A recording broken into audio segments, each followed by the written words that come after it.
they put together a well-written, well-acted piece. It's a good drama, right? Yep. No, it's engaging. Mm-hmm. The whole true story is the only reason that it is viral.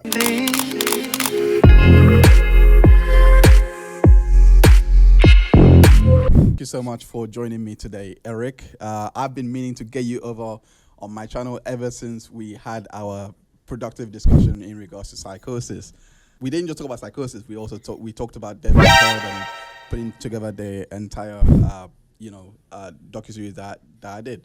I appreciate you for having me for that, and it's only right to get you here because you run 4 channels. 4 channels. Gosh, talk me through that. Okay, the first channel is just Eric Hunley. It's my name, and everything spawned out of that channel. America's Untold Stories. What happened was a guy, Mark Robert, we split off America's Untold Stories as a channel. 3 weeks later, the channel was taken down due to a monetization, or not a copyright block dispute. So I was like, great. Oh, okay. So it's not mass reporting then. It's not like it was one person reported on 3 videos and got it taken out immediately. Okay. Anyway, so I was frustrated because we just barely got the channel up and going. It was going great. We already had crossed 1,000. We were about to monetize, everything. Then it's taken down. It's like, oh God. So 3 weeks later, I was like, you know what? It's still a new channel. It was only 3 weeks old when it went out, so I'll do it again. So I just built it again from the ground up, and then that one quickly monetized and had the videos on it. And that's what America's Untold Stories is now. The original America's Untold Stories, I won the dispute on the copyrights, and suddenly I now had a 3rd channel in my pocket that was monetized. And I changed that one to Laid Back News. Mm. And later on, that actually got changed again at the beginning of this year to Laid Back Law, because the path of Laid Back News was actually a weekly show called News with Booze that I was doing with Allison Morrow. But, she had these problems like, she's got to have a kid. She has a life. Anyway, so she was really too busy to, be able to commit to it as much. So I shifted and I moved the legal panel to it that I was already doing on Eric Hunley, and was for a while going to make it a shorts channel as well. I did shorts. They never caught on though. So I just stopped doing them. There's so much effort for nothing. It's like, never mind. And the legal panel was the only thing that was working or, consistent. So I thought, well, why don't I just lean into that, change it to Laid Back Law. So it's a weekly legal panel. So that's the 3 channels. The other one is Nate and Eric, which is now called Why Is That? We're just barely starting it back up again. It's been on a hiatus for over a year. Oh, okay. And your main channel, Eric Hunley, where you got such a diverse body of work. A lot of it is body language, and you've had a lot of not just body language, a lot of different guests to talk about. Sure. I came across one of your videos the other day in regards to cults, and that one is quite interesting to hear the story of someone fleeing a cult and then is deciding to help others. How do you come up with these ideas to to keep things, I don't know, fresh? Like how do you come up with these ideas to service the channel? Like, what makes you go from cops to serial killers to analyzing Amber Heard body language, or analyzing someone like Fiona Harvey, who we're going to talk about today? Well, essentially, the theme line of the channel is human behavior and its consequences, or exploring human behavior and its consequences. So if you think about it, body language and true crime aren't that far apart. Oh. Right? I mean, you have police, they're interrogating a suspect, that's true crime. Well, the interrogation, what are they doing? Well, they're asking questions, they're performing statement analysis, they are reading body language to see if they're on the track, et cetera, down the line. So it's just kind of an interest in behavior, if you will. And what is the ultimate behavioral modification? A cult, right? Mm-hmm. So while they diverge, they actually kind of are more similar than you realize, or complementary. You also done a video in regards to catching predators. Do you think that there are overlaps between cults, predators, and stalkers? Well, I mean, that's a hard thing. Most people would call a cult leader a predator of sorts. Okay. I would call a con person a predator. I would call a thief a predator. I mean, predator is a pretty wide term. You might be thinking in terms of, like with children or things like that. But a predator is somebody who derives whatever their nourishment is, if you will, off of somebody else or a victim. So if you think about it. So yes, there is definitely overlap, but it's kind of all over the place. I mean, a stalker, why is a stalker stalking somebody? Well, they're getting their fulfillment from either frightening the person or creating their own fantasy relationship with the person, but they're getting attention from that person. So that's kind of their nourishment, right? Mm-mm. Somebody who's a robber, well, they're just flat out getting money in cards or phones or whatever. That's their nourishment. Others are assaulting or attacking. Well, they're getting off on this, or they're getting some sort of joy, twisted or otherwise, off of what they're doing. So, yeah. Uh, have you ever researched into like stalkers? Like have you ever look at which stalkers do you know? Let me ask you like that. Which stalkers have you heard of? It's not, nothing comes top of mind, in terms of stalkers that I've heard of. There's serial killer stalkers. I think I've read some cases with, like negotiations that have gone down, but I can't think of a specific case of that. Just kind of a overall deal of stalking behavior and things like that.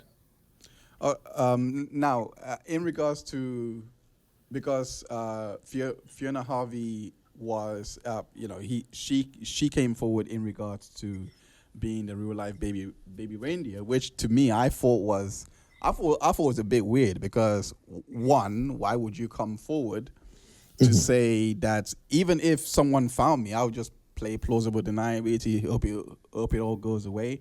But for me, I thought it was kind of weird that she came forward in the sense that the other guy that was portrayed in the movie did not come forward. Like people tried tracking him down. Go on. Which other guy was that? Because I mean, Richard Gadd is the lead. He's the guy. I mean, so he played himself. Yeah. Are you talking about Laura Ray, the female who was depicted, and she also has come up forward? No. Let me try and get it. I forgot his name, but he's the acting coach that was trying to get Gadd into the movie industry. Okay, I haven't seen the whole series, so that doesn't. I watched one episode of it. That's all I've actually seen. So if there's another story in there, awesome. But I am clueless on that. Now, was he a stalker in the show, or was he a bad guy in the show? What was his role? No, he wasn't a stalker. No, he wasn't a stalker, but it turned out to be a bad guy in the show. I believe he was on episode 3 or 4. No, 4, I believe. I'm not too sure. Look, I'm not too sure. My memory is, it's a while ago since I watched. But it's Darian O'Connor, is his name. on the show, and like I said, he was the acting coach, the talent agent that was trying to help out Richard Gadd to get him into the industry. And one day, just to give a bit of a background, one day they were having drinks and drugs and doing all those things, and he ended up molesting Richard on the show. Okay. That's when he took a twist, because now Richard was confronted with the reality of he's more angry at Martha or something. Like he was very introspective, like, because he was pressing charges on Martha, but at the same time wondering why he's not pressing charges on him. So it became a Of real. course, none of that's true. I mean, she never got locked up. She was never charged. She was never in prison. That's why she's suing. So just what you said right there is kind of a convoluted question. And I believe she came forward simply because she was outed, and she was outed big time. And she's very identifiable. I mean, she's a very distinct looking person. I don't think if we crossed her path, we would go, have we seen you before? No, we probably go, whoa, that's real life Martha. That's Fiona Harvey. Now, in fairness, she said she went on Piers Morgan as a right of reply. Like, all these things are being said about her, and many of them are probably true, right? But we know that at least two of the big ones are not true. She was never convicted. Yeah. Well, that's a big one. Calling somebody a freak, whatever, calling somebody weird, calling them this, calling them that, even calling them a stalker, there's wiggle room in there. But saying a convicted stalker, now you have an actual thing. Fact, yeah. It's no longer an opinion. Absolutely. Do you think that she can win just based on that alone? I think she's got a shot because not only did they do this is a true story, but Benjamin King literally went in front of Parliament and said, convicted stalker. He said this. I am not just throwing it out there for nothing. He literally said, convicted stalker. Yeah, and I really do think that that's gonna come back and bite Netflix in the arse one way or the other. So if they can't produce the goods, then like they have pretty much, they need to settle basically ASAP. But I'm sure they'll wait, and what was it? I was listening to something on it with Mark Garagos was talking about it, and he was saying that these suits, this is a rich man's game. Yeah. And they've got deep pockets. They've got a legal team. So they probably won't settle for a while. They will just, keep setting hearings, keep, demanding this, demanding that, they can force her hand, or she has to keep spending, or, on contingency, her lawyers have to keep working. So they'll probably delay it for a long time. And maybe they'll settle it down the road in 2, 3, 4 years. I mean, this could take a half a decade. And then it could be just like a quiet payment off the side. Meanwhile, they've absorbed all this, probably get season 2 out of it. It's hard to feel sorry for Netflix on this. Why do you say that, by the way? Because Netflix is, however you look at the situation between her and Richard Gadd, and I think there's complexity there all around. I think that bad things did happen. The one group that's pulling money off of this, off of other people's tragedy and off of a lie, is Netflix. Right. Okay, I see what you're coming from. Yeah, and that irritates me. In what sense? Like, in what? Sorry. Let me rephrase. In what? How comes that irritates you? Because it is a business. I mean, they are in the entertainment industry. They are trying to entertain all of us, and if then entertain me, don't lie. No, I get that. I completely get that. But I'll play devil's advocate because I don't know what was going on in the writing room. Have you seen Fargo? I have actually, yes, and I've brought that up a million times. Yeah. Okay. No, that this is a true story, and they do it on every episode. Right. But they Right. didn't go in front of Parliament and say it. No. Right. No. No. No. What about Inventing Anna? Have you seen that? I have not seen Inventing Anna, and I'm all for it. As a matter of fact, I have an interview that's coming out, and will be out by the time that this is out, about one of the biggest lies of all time, a book called Go Ask Alice. It came out in 1971, is decades old, and has sold over 6 million copies. It sells, I mean, it's ranked every year. Even now, it's still ranked. It's one of the top young adult books in the world. Well, it's a lie.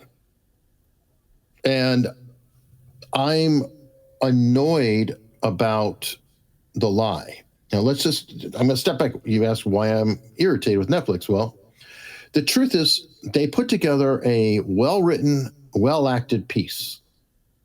It's a good drama, right? No, It's engaging. Mm-hmm. Okay, so you just put that out. Let's see how it does. Well, probably not as well as when you say, oh, by the way, this is a true story. The whole true story is the only reason that it is viral. It's the only reason it has exploded. So the lie is what's making it explode. And then they so thinly covered Fiona Harvey that, a reporter came out. How did you find Fiona Harvey? And ultimately he said, well, I went to Google and I typed in real life, baby reindeer, real life Martha. And she was the first result. It's pretty bad. And guess what happened now?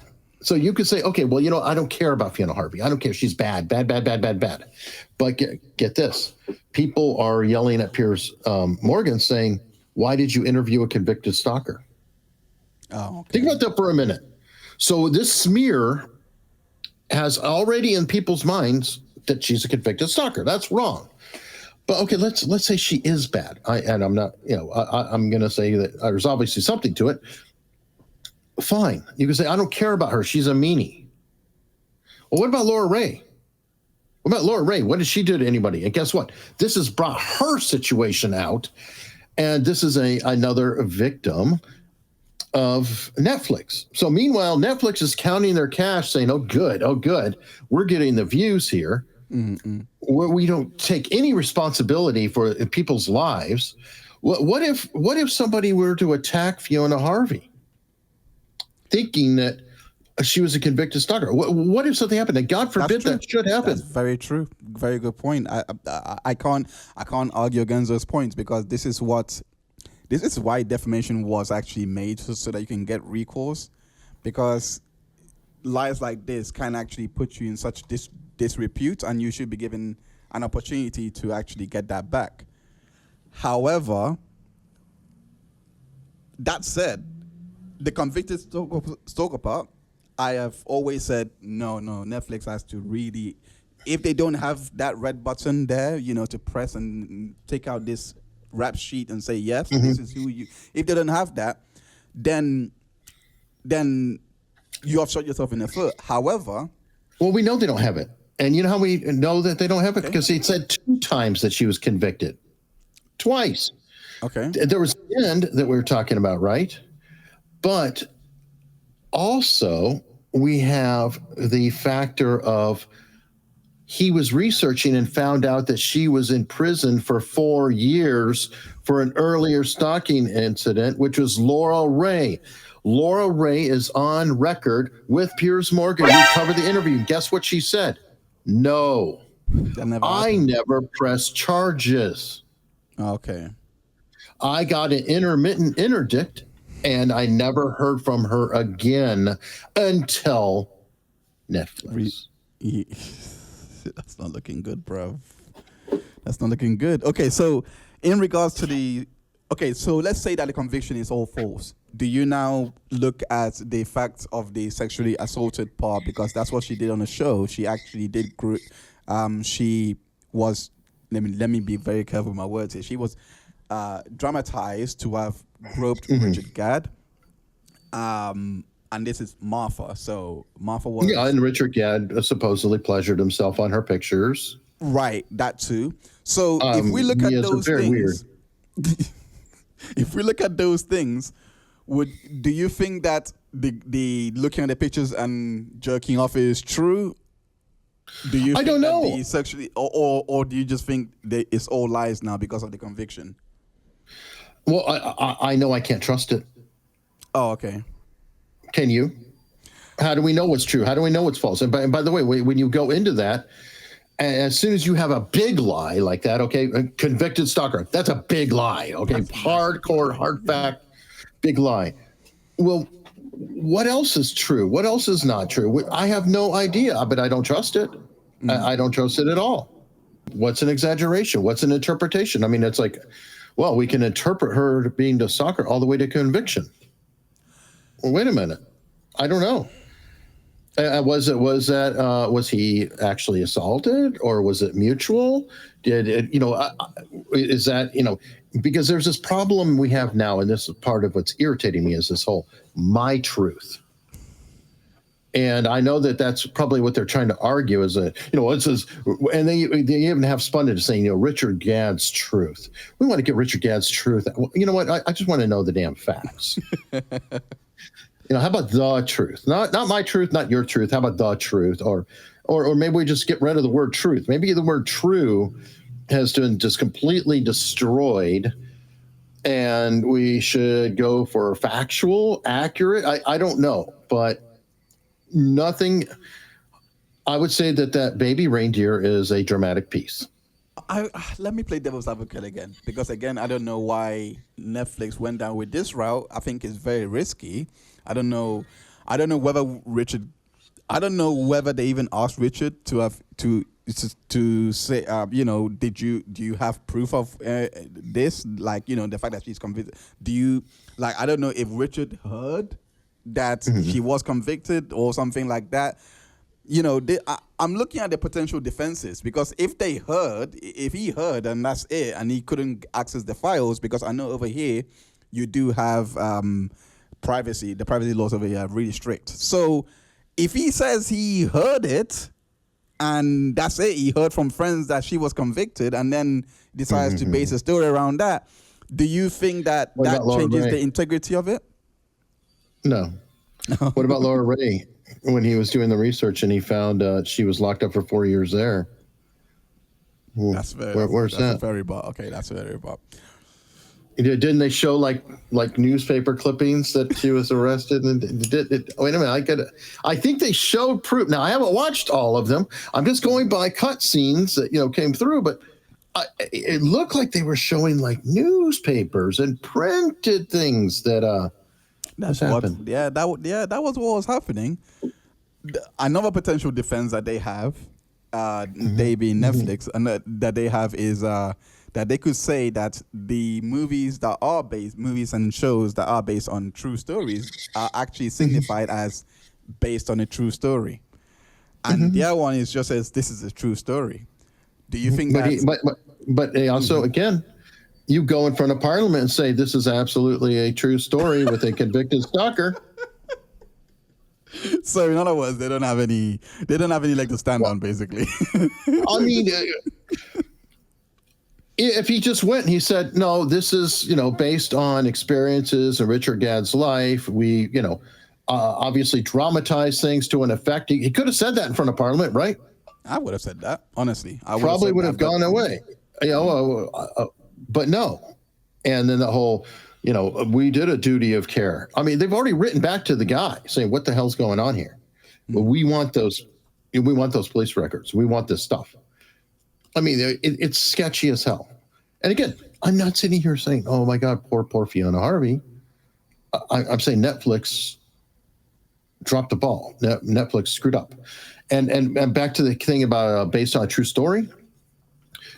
This is an American book, so I'm not sure if you've ever heard of it. It's called A Million Little Pieces. It was by James Fry. This book took the world by storm. It was one of Oprah's, book picks and mega bestseller. And it was a memoir of James Fry about his life and his drug addiction, alcoholism, things like that. A very harrowing story, blah, blah, blah, blah, blah. Well, it was semi-fictional, okay? And he sold it as a memoir. Now, here's the problem. Apparently, when he went around to the publishers, he was pushing it as a true story. I mean, not a true story. He was marketing as a fiction book. Oh. And they wouldn't buy it. And they said, but you know what's really hot right now? Memoirs. So he changed up a little bit then.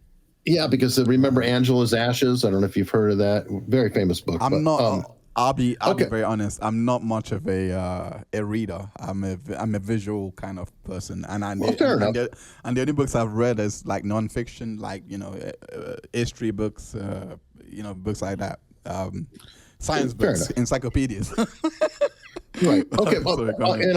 Well, fair enough. But my point is that sure enough, they wound up being marketed as a memoir. It became explosive bestseller. Then they got caught, and it was a full controversy. I'll give you another example. Ever heard of or seen Tiger King? No.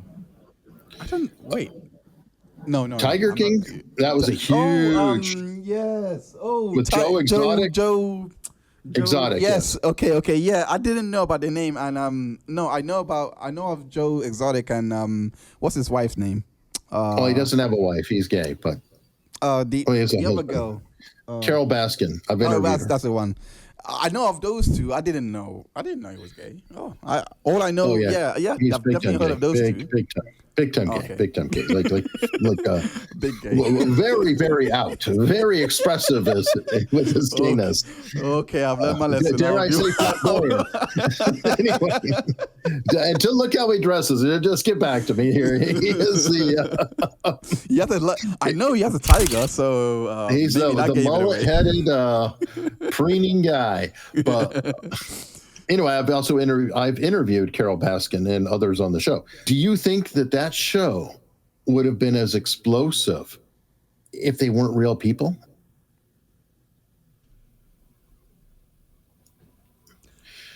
No. If somebody wrote a script about this crazy kooky thing, and because the reality is what makes it. It's what it gives it that impact. It gives it that power.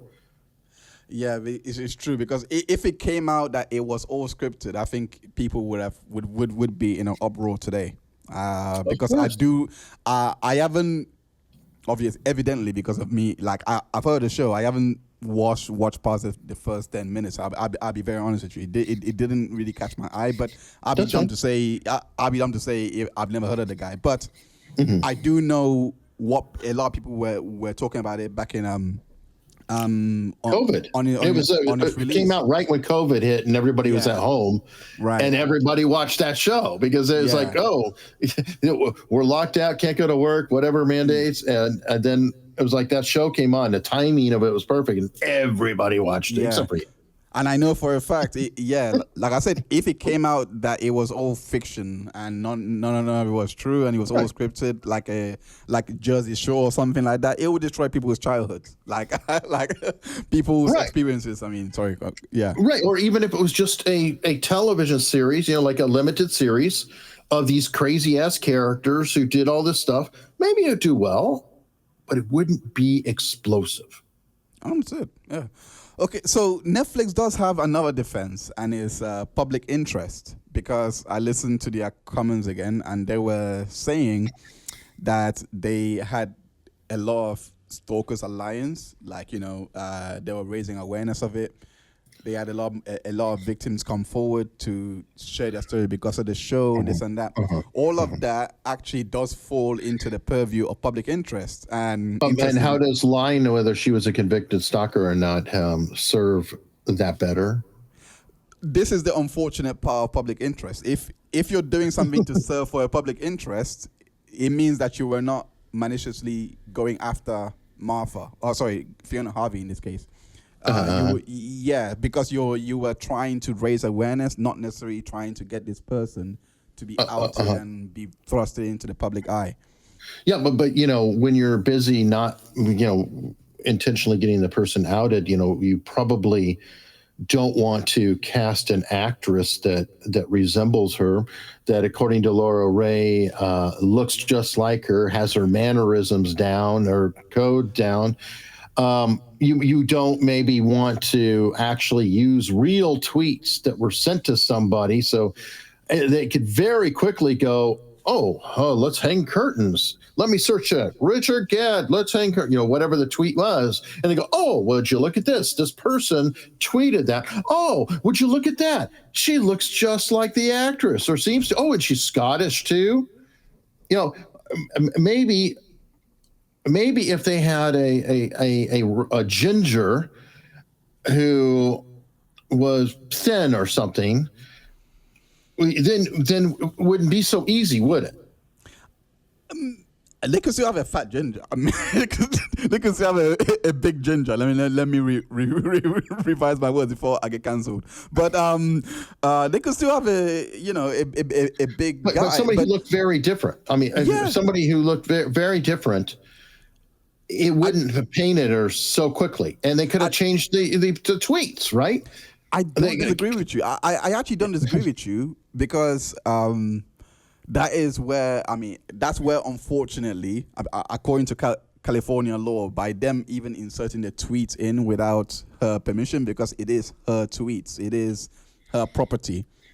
Mm-hmm. It's public record, so I don't know about that one. That's a hard one, because especially with Twitter, it's so ephemeral. It's like a comments page. It's not like a published work per se. So I don't know how it would go out.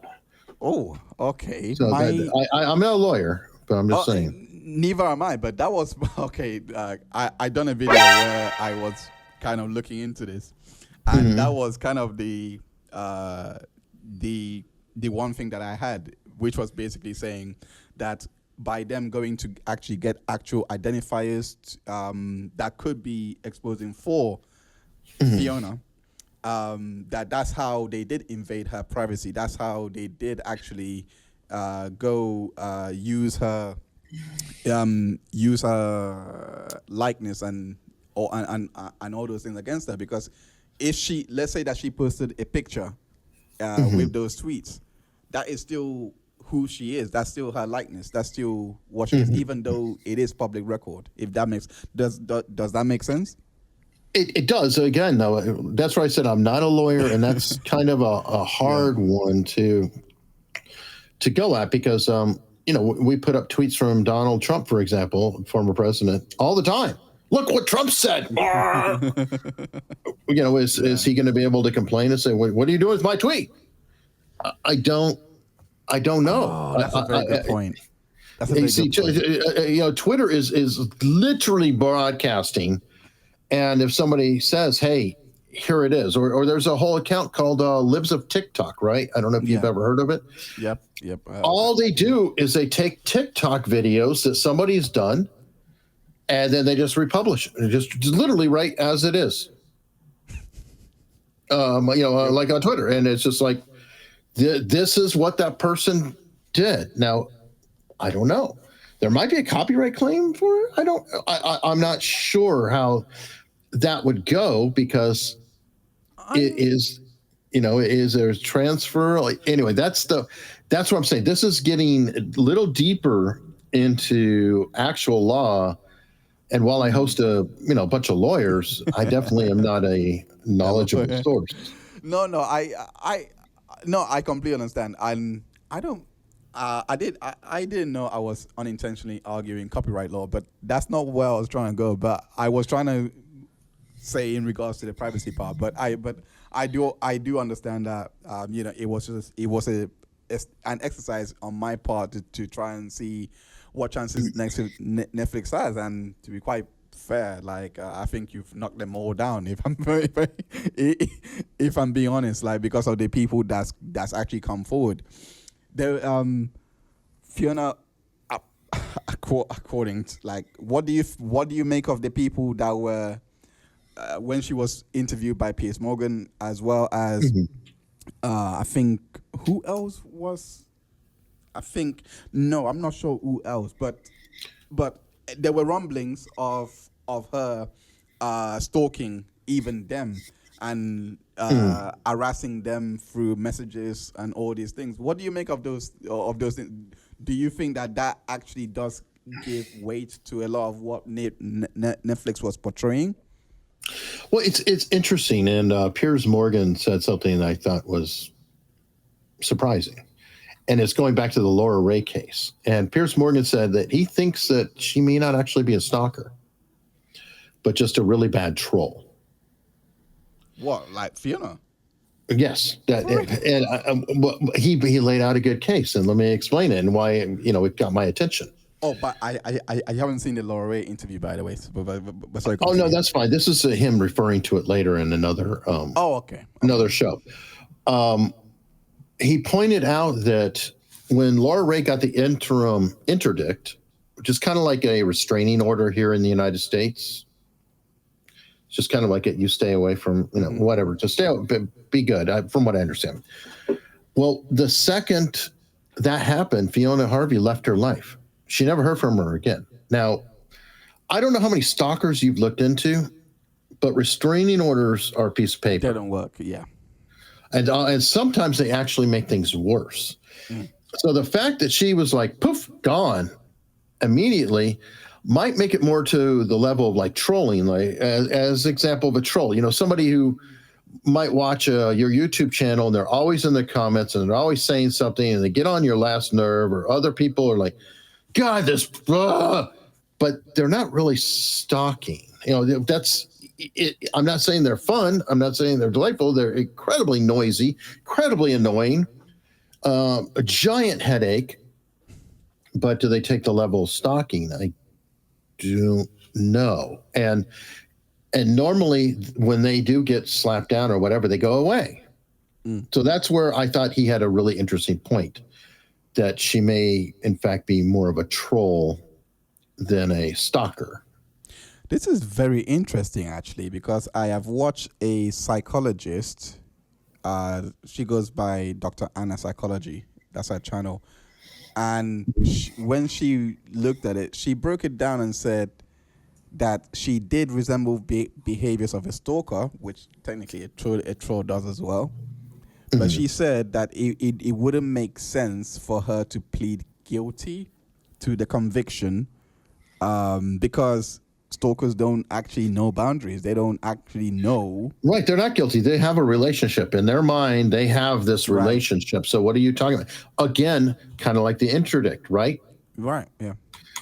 How many times have we seen a couple, like where there's a restraining order against a spouse and that spouse comes back and sometimes does harm, unfortunately, but they don't take no for an answer easily. Usually that's when we get into stalking territory. So again, there's resemblance there, and I'm not saying this is great behavior. Just listening to Laura Ray, God, that sounds like a nightmare. She fired Fiona Harvey supposedly, and then Fiona Harvey is leaving messages every day overnight. So when they come in the morning, there'll be an hour of answering machine tape filled up. And I think that's true. After call after call after call. I actually think that's true. It probably is. Laura Ray is incredibly believable. Yeah. But what I'm saying is that, and by the way, what I'm trying to say is it's not fun. I would suck. Think about it, because you're a lawyer and you have to actually play all the messages because you could have gotten a call from a client who you have to hear from. Right. Also, you have the problem that the tape is filled up, so your clients are probably getting messages are full, and you're like, they can't save it. Yeah. Right. And this is interfering with your business. So I'm not trying to, again, defend or say that these things didn't happen. Right. But then as soon as the internet came down, poof, gone. It's interesting. That is interesting. And what the psychologist said, adds to your point as well, because there is no way that could be true. The story I'm referring to, the Netflix story, could be true if she's just gonna go plead guilty. To me, I thought, okay, this might be the dramatization that Richard was referring to when he said that some scenes were dramatized, and he also did say that if I wanted to write about real people, I would have done a documentary. What do you make of that? Well, that's backpedaling later. I mean, it's like, and I was going to say, by the way, somebody else. To be fair, because you did say backpedaling just now. To be fair, he didn't say that when Fiona Harvey came out. He said that when people were trying to track down who the man was, the man I was referring to earlier, forgot his name, Richian or Jurian or whatever. I forgot his name. Someone would say, please let me know in the comments. The guy that molested him, but he didn't press charges against him or anything like that. He did say, he put out a message then when people were trying to track him down, and they were harassing the actor, and they were also harassing other people, believing that this was the guy. So he put out that message. So it was before Fiona. So well, he's doing a better job than Netflix. Okay. And he always has, because he's never said her name. True. I don't believe he has to this point. I don't think he's ever said the name. No. He also has said that it's amalgamation or whatever, the kind of combined things. He said it's emotionally true. That's the one. Yeah, that's the one. Which, by the way, all those wiggle terms, fine. Based on truth, whatever. This is my experience, and I'm telling the story as I perceived it and felt it. Okay, that's much better. Don't go in front of Parliament, Benjamin King, and say, absolutely true story, convicted stalker. That's so stupid. I don't know. I'm sorry. And she's not suing Richard Gadd. She's suing Netflix. Yeah, that's true. I got to, like, if you were writing this, obviously, like, would you have still put the true story in there? Based on? You would have said based on a true story? Yeah, probably. But I don't think I would have had the prison stuff. I think I'd say based on, and there's enough salaciousness in there that, from what I understand, that do you need that? Do you need the conviction? No, in hindsight, it does look like. I don't think you need it. You could have, because the Laura Ray stalking stuff, that was documented, okay? That was documented, but no sentence. So you could just say, Jesus, there's this other woman. She chased him around. The poor woman's husband died. That's actually true. Isn't that enough? I mean, why do you have to go the whole way? I mean, you take that out. You take out her pleading guilty. There's no longer a problem, is there? There's a million people who had something in their life happen and that served as an inspiration, and they wrote an entire story, and you find out that, oh, you know what, this one little scene in the beginning, well, that really happened, and that caused them to think of this whole story. That's drama, man. I mean, you write what you experience, what you see. You read a newspaper and you go, ooh, husband does this, and then he kills his wife, and let me start writing out a story. So being inspired by something or taking moments that really happen, sure. This fictional character where all these things happen to, and it happens to be things that happen in my life, but that helped inform what I was writing. Like, somebody saying, I did drugs, and now I have a scene of hedonism or whatever in there. Well, that scene's inspired by the drug usage or whatever it might be. I mean, you get in a fight as a kid, you get punched in the nose. You have a character getting punched in a movie, and how you feel or experience it. You're right. All that is perfectly fine, perfectly wonderful, and that's art. Yeah. Oh gosh. Well, I tried my best to try and think. Okay, maybe Netflix can, do a little wriggle room. And now I'm looking back on my tweets. I'm being like, actually, this is a Netflix win. I'm going to cope a bit. I'm going to cope now. I'm going to be like, it's a win for Netflix when they settle, because, they get to continue with their creative license, because I'm sure that if they lose a case, it will have an effect on how they would approach these things in the future. Do you think that Fiona needs to avoid the temptation of going for the settlement and just go all the way, just so that she can maybe be a symbol for everyone else to? No, settle. Why do you Take say the money. that? Take the money. So I'm serious. Take the money and move on, because pressing it further, how deep are your pockets, Fiona Harvey? How long can you go? How long do you want this to be out there? People might support her if she markets herself to be the champion of protecting others. I think she might get support. And I think she's too. I don't. There's too many problems with her to hold her up as the poster child. David in the battle against Goliath. I'm sorry. As a matter of fact, I'll give you an analogy. Have you ever heard of Rosa Parks? Yeah. Okay. Well, the reason why I'm telling this is because Rosa Parks is a symbol for civil rights here in America. Okay. Well, Rosa Parks isn't really the Rosa Parks. Now, let me explain. There is a woman in Chesapeake, Virginia. Are you going to ruin my childhood here? Because I grew up learning about Rosa. I'm going to ruin it a little bit here. Okay, because here's the fact. Here, where I live, nearby Chesapeake, Virginia, there is a young black female in an interracial relationship who was pregnant and not married.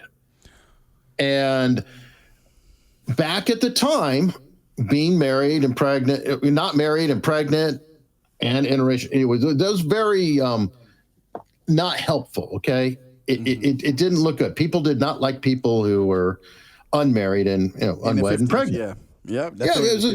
All of society, black, white, otherwise. Right. Yeah. She did not go to the back of the bus. She was like, "To hell with you! I'm going to sit up here," and she did. Well, they didn't share her story because, well, again, interracial relationship, pregnant and unmarried. So they got Rosa Parks, who was a campaign worker or, worked in there, and they staged or set up the confrontation to get a better subject. Come on, Eric. Is this like Netflix conviction? Do you have receipts for this? Is this like Netflix conviction? Yeah. It's very much factual. There's another example of it with and it's a sad one. There's a very famous statue of a cop with a dog, and the dog is snarling down on this poor, this black kid. And he's like, "Oh, terror!" And there's a cop, and this snarling dog, and this is all a civil rights thing. Here's what happened. The kid broke through. He was like messing around, whatever. What happens if you go up suddenly and there's a German Shepherd and you're breaking through like a bad area? The dog went to get it. The cop was pulling back on the dog to get the kid to be okay. The kid has come forward, and he said, the cop saved my life. But that visual is so strong. The visual is so strong that's why it's out there. The flag, I believe, over Iwo Jima, right? The very famous, it shows the Marines leaning over, lifting the American flag up on the hill. Well, that happened, but the photographer wasn't ready, so they staged the second version to get the good, famous photo. And there are other instances of that. See, this is why. No. Sorry, continue.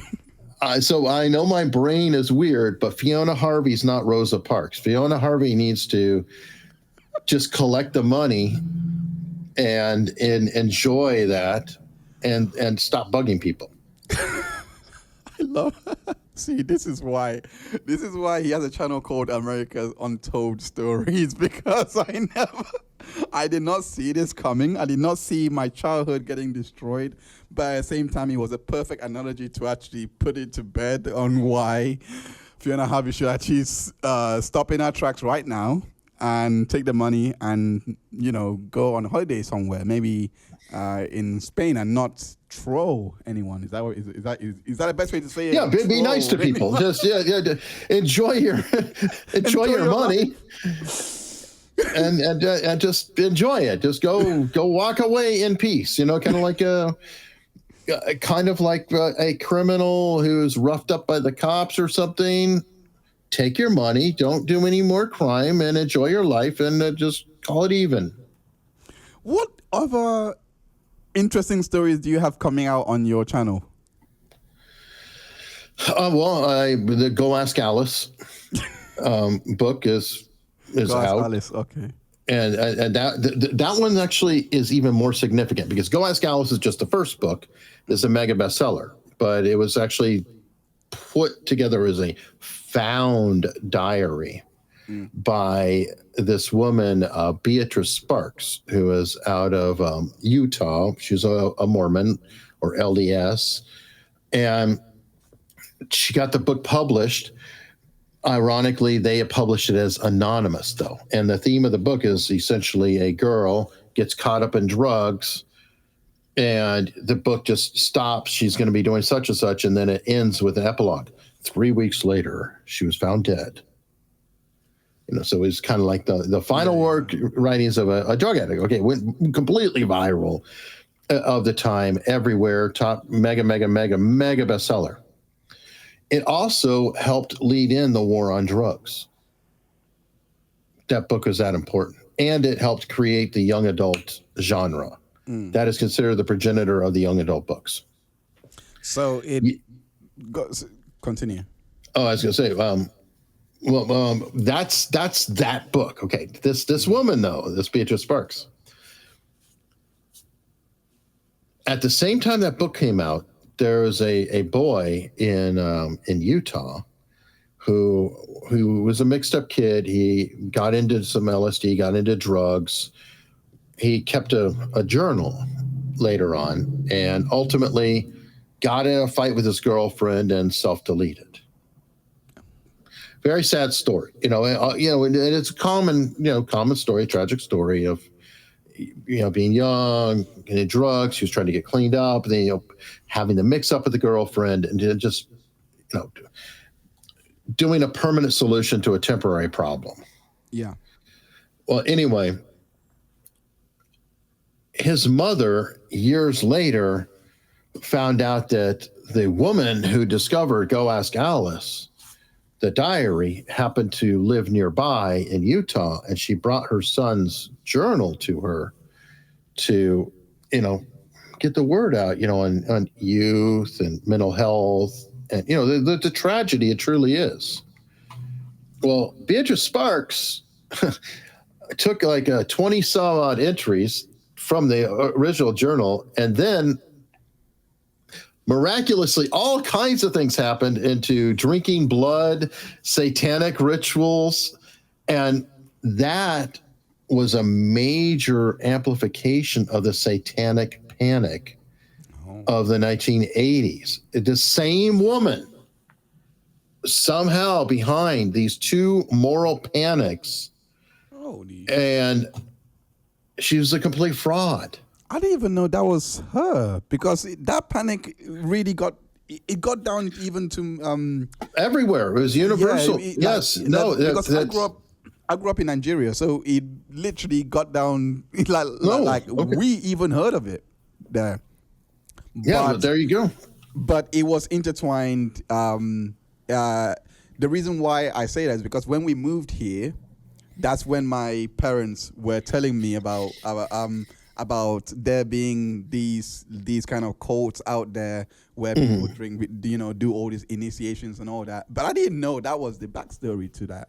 That was a satanic panic. Now, there are weird cultists who do things, but at that time, that's what led into Dungeons and Dragons was going to make the kids evil because they're talking about spell casting and demons, and it's a game, and all kinds of things. Heavy metal, the lyrics played backwards. All of that, and then it led into worse things like the Martin preschool, where they were claiming that they were actual, underneath the school, the children were taken into chambers. I mean, case after case. And I actually did an interview with Ken Lanning, who was in charge of the FBI sex crimes over, the behavioral analysis unit.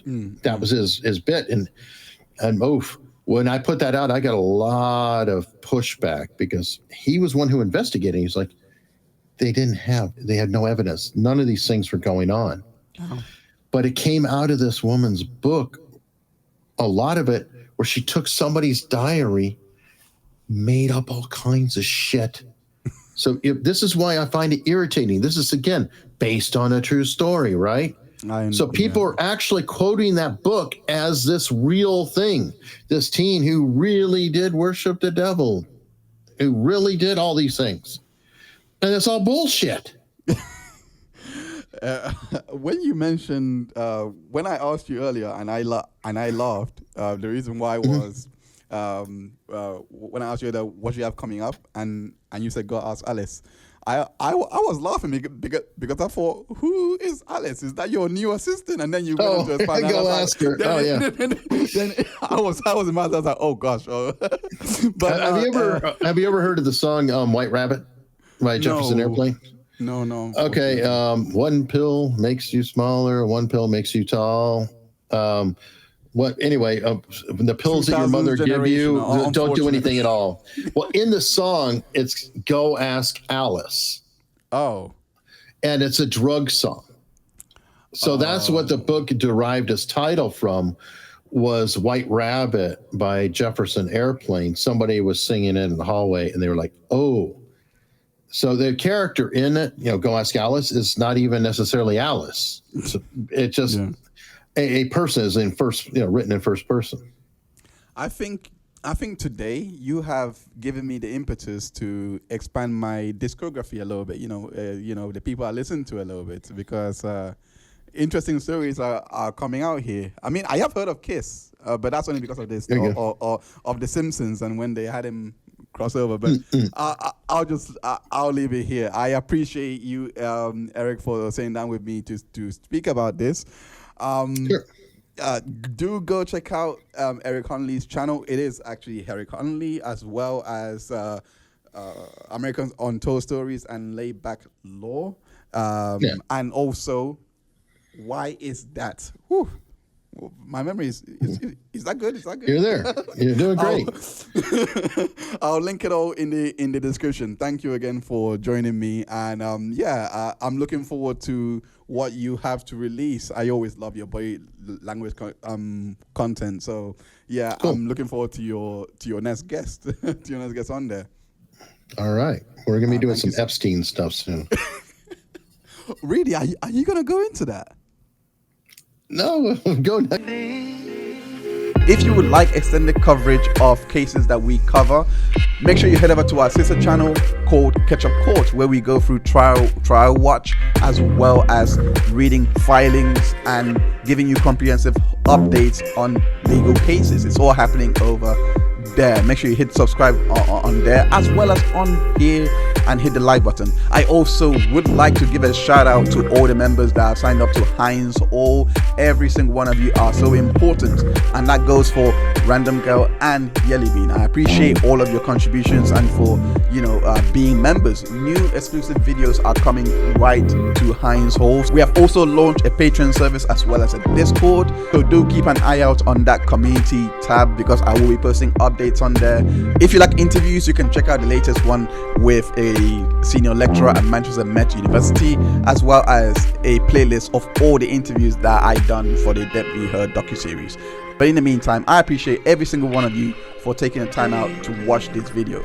Take care of yourself and have a great day. Bye bye.